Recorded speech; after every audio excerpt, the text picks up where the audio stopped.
Hello and welcome back to the Fluffy Bubble. Today I'm going to show you how I made this awesome birthday cake sugar scrub, and yes, those are real sprinkles. It's a simple process with very simple ingredients that you should be able to find no matter where in the world you are, so I hope you'll give this one a try. You can find the formula link in the description box below. If you want to try our official bubble sugars, you can find those at thefluffybubble.com, and there's a link in the description for those as well. Thank you so much for watching this video, you guys. Enjoy. All tools and supplies are clean and sanitized with 70% isopropyl alcohol before I begin. This is a two-part formula. The sugar scrub base is formulated first, then I add the sugar and sprinkles, which are optional, in part 2.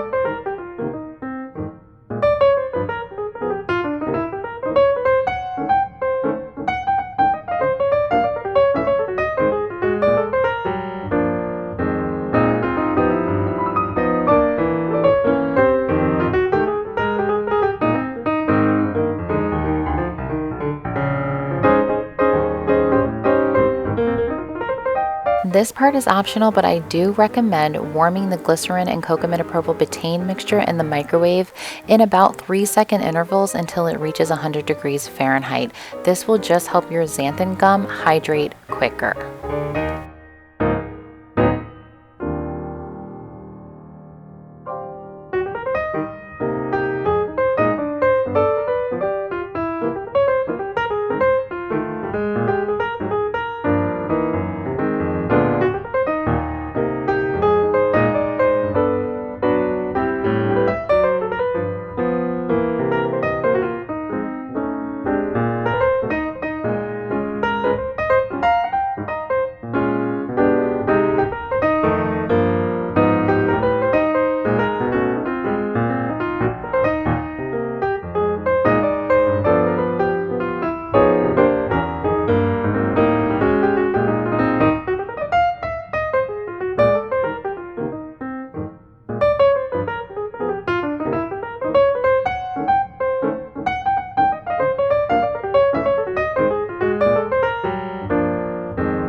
Now I'm adding Fluffy Bubble Base, which is our scratch-made whipped soap base made with coconut butter, shea butter, avocado oil, and rice bran oil. You can get our DIY base pre-made at thefluffybubble.com or get the formula. The links are in the description.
this scrub, I'm using just your regular generic sprinkles. I did try natural sprinkles too, and I want to show you the comparison. The natural sprinkles I opted not to use because they do discolor the scrub a little bit. When it's white, you can see it looks off-white instead of bright white.